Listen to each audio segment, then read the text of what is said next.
नमस्कार मंडळी, तुम्ही पाहताय जनसंवाद। पुढच्या 2 महिन्यात एकनाथ शिंदेचे राजकारण संपणार असा अंदाज आहे।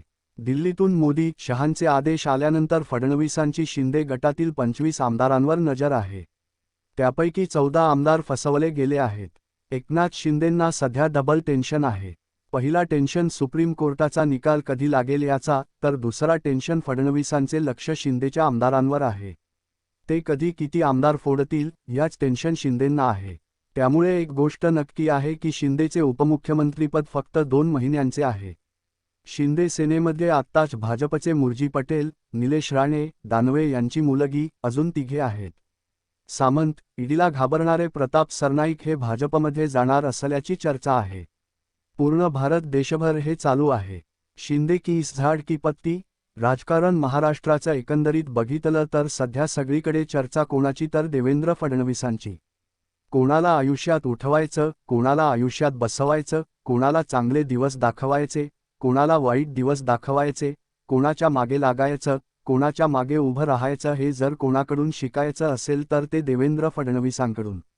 अगदी 5 उंगळ्यागीमध्ये त्यांच्या, कारण केंद्रात सरकार, त्यांची ईडी, त्यांची सीबीआय, त्यांची पोलीस यंत्रणा, त्यामुळे त्यांचा यथेच्छ वापर फडणवीस करताना दिसत आहेत। फडणवीसांनी 3 वर्षांपूर्वी 3.5 वर्षांपूर्वी शिवसेना फोडली। उद्धव ठाकरे यांच्या विरोधात बिगुल वाजवलं। त्यांचे सर्व महत्त्वाचे नेते, आमदार, खासदार सगळे फोडून बाहेर पडले।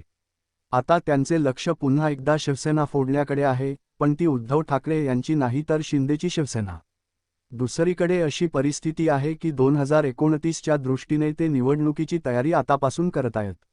मात्र ते दुहेरी चक्रव्यूहात अडकलेले आहेत। दुहेरी चक्रव्यूह म्हणजे त्यांचे शिवसेना नावाचे जहाज कधीही फुटू शकते, कारण त्याच्यावर वक्रदृष्टी आहे फडणवीसांची। आणि दुसरी गोष्ट म्हणजे सुप्रीम कोर्टामध्ये चिन्ह आणि पक्ष याचा निर्णय कधी लागू शकतो। तुम्ही जर एकंदरीत स्थिती पाहिली तर 2024च्या विधानसभा निवडणुकीमध्ये महिलांना भरपूर पैसे वाटप करून फडणवीसांनी राज्य जिंकलं। त्यावेळी जर महिलांना 10,000 दिले नसते तर कदाचित आज फडणवीस यांचे सरकार आपल्याला सत्तेत दिसले नसते। पैशाची नुसती उधळपट्टी तिजोरी खाली, आणि महिलांना काय पाहिजे, घर बसल्या पैसे मिळतात म्हटल्यावर महिलांनी पण टकाटक मतदान भाजपला केलं।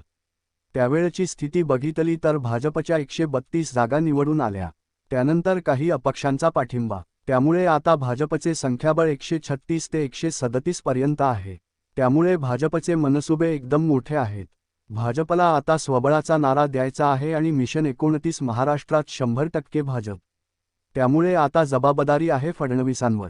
त्यातच फडणवीस आणि शिंदे यांच्यात गेल्या वर्षभरापासून पटत नाही अशी स्थिती आहे। मुख्यमंत्रीपद शिंदे नावाने होतं, ते पटकवलं भाजपने, पर्यायाने फडणवीसांनी। त्यानंतर फडणवीसांनी अनेक निर्णय हे शिंदेचे फिरवले। शिंदेच्या विरोधात त्यांनी छुपी मोहीम आखली। पण आता जी आपल्याकडे माहिती येते आहे, 100% भाजपसाठी लक्ष आहे ते शिंदेच्या आमदारांवर, त्यांच्या शिलेदारांवर। कारण शेवटी राष्ट्रवादी किती म्हटलं तरी ठीक आहे। सुनेत्रा पवार आता अजित पवारांच्या निधनानंतर उपमुख्यमंत्री झाल्या, पण त्यांच्यामध्ये आता एक नंबरचा नेता कोणी नाही जो महाराष्ट्रामध्ये फिरून मोठ्या प्रमाणावर मत मिळवू शकतो। ना सुनेत्रा पवार आहेत, ना सुनील तटकरे, ना प्रफुल्ल पाटील, छगन भुजबळ आहे। आपले मतदारसंघ सोडले तर त्यांचा प्रभाव बाहेर कुठेच नाही। त्यामुळे फारसं टेन्शन हे राष्ट्रवादीचा भाजपला नाही। पण भाजपला 100% होण्यासाठी आता गरज पडली आहे शिंदेच्या शिवसेनेची, आणि तिथेच फडणवीस प्रयत्न करतायत शिंदेच्या जहाज फोडण्याचा। मिळालेल्या माहितीनुसार आजघडीला 13 ते 14 आमदार हे भाजपच्या गळाला लागले आहेत। पर्यायाने फडणवीसांचे हे 13 ते 14 आमदार सगळे ग्रामीण भागातील आहेत, जिथे भाजपचे वजन काहीसे कमी आहे। तिथे लक्ष पुरवताना आता भाजपच्या लक्षात आले आहे, फडणवीसांच्या लक्षात आले आहे की हे 13 ते 14 आमदार फोडले तर ते फुटल्यानंतर स्वबळावर देखील भाजपची मदत घेऊन पुन्हा जर पोटनिवडणूक झाली तर निवडून येऊ शकतात। त्यामुळे या 13 ते 14 आमदारांची कामे मंत्रालयात हवी तशी होतात, त्यांच्या फायली मंजूर होतात। फडणवीसांकडे जर त्यांनी शब्द टाकला तर तो शब्दाचा मान राखला जातो। त्यांनी एखादा निधी मागितला तो दिला जातो। त्यांनी बदल्या सुचवल्या त्या केल्या जातात, कारण फडणवीसांनी त्या 13 ते 14 आमदारांना जवळ केले आहे। फडणवीसांचे टार्गेट आहे जवळपास 25 आमदारांचे, पण अजूनपर्यंत तिथे पोहोचू शकले नाहीत, कारण शिंदे देखील आपल्या आमदारांची काळजी घेतात। मात्र या 13 ते 14 आमदारांना गळ्याला लावण्यात फडणवीसांना यश आले आहे। आता गोची फक्त एवढीच आहे की त्यांना परवानगी घ्यायची आहे सेंट्रलची. ज्या दिवशी सुप्रीम कोर्टाचा निर्णय येईल त्या दिवशी शिंदेंना काही ना काही निर्णय घ्यावा लागेल. पण त्याच वेळी हे 13 ते 14 आमदार जे आहेत ते भाजपमध्ये येऊ शकतात. आणि ते जर 13 ते 14 आमदार भाजपमध्ये आले तर भाजप स्वबळावर 145चा आकडा आताच गाठणार. भाजपची रणनीती आहे 2029ची 100% भाजपची. त्यामुळे शिंदे 1-2 महिने थांबा, त्यानंतर ती सुरुवात होईल. खास करून दिल्लीतून ज्या दिवशी आदेश येईल मोदी आणि अमित शहांचा फडणवीसाला की ठीक आहे तुम्ही तुमचे मिशन पूर्ण करा, त्या दिवशी 100% एकनाथ शिंदे हे ट्रबलमध्ये आले असतील. कारण आताच ते डबल ट्रबलमध्ये आहेत. सुप्रीम कोर्टाचा निकाल कधी लागेल हे त्यांना टेन्शन आहे. निकाल लागणार तारीखचा खेळ सुप्रीम कोर्ट खेळत आहे. पण किती खेळणार? शेवटी लोकांच्या भावनेशी तुम्ही किती खेळू शकता? सुप्रीम कोर्टालाही काही मर्यादा आहेत. कधी ना कधी त्यांना निर्णय घ्यावा लागणार. आणि दुसरीकडे भाजपचे लक्ष त्यांच्या आमदारांवर आणि खासदारांवर आहे. कारण महाराष्ट्रात भाजपला आणि खास करून फडणवीसांना 2029वा 100% भाजपचे सरकार आणायचे आहे. त्यामुळे तुम्ही लिहून ठेवा की त्यांची नजर ही शिंदेच्या शिवसेनेवर आहे. आगामी काळामध्ये शिंदेच्या शिवसेनेचे जहाज फुटलेले दिसेल आणि फडणवीस हे निश्चितपणे शिंदेची डोकेदुखी ठरणार आहेत. गद्दारांची हीच लायकी आहे. शिंदे गट भाजपच्या जीवावर जगत आहे. शिवसेना फक्त उद्धव बाळासाहेब ठाकरे.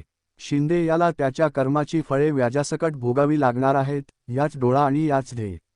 एकनिष्ठ शिवसैनिकांचा तळतळा लागणार यात शंका नाही. फक्त थोडा वेळ लागेल. टांगा पलटी आणि घोडे फरार होणार. नियतीचा खेळ शिंदेला सोडणार नाही. मिंद्याची व्याजासह वसुली होणार. जो आपल्या बापाचा नाही होऊ शकला तो कोणाचा होणार? कराल तसे भराल. उद्धव ठाकरेंना जसं फसवलं तसेच होणार. भाजपने किती निष्ठावंतांना सभागृहात पाठवले?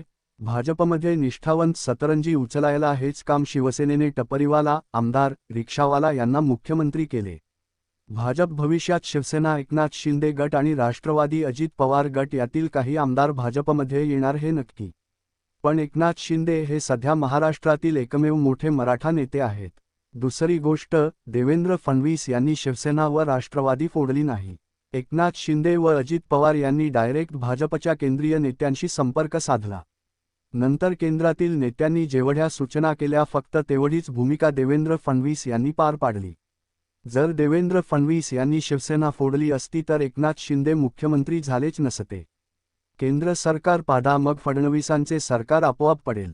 शरद पवार जास्त उशीर करणार नाही. शिंदे गटाची अशी अवस्था होईल.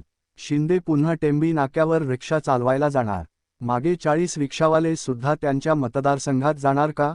तुमचं मत कमेंटमध्ये नक्की सांगा. आणि अशाच राजकीय घडामोडी जाणून घेण्यासाठी आपल्या जनसंवाद या चॅनलला सबस्क्राईब करा. धन्यवाद.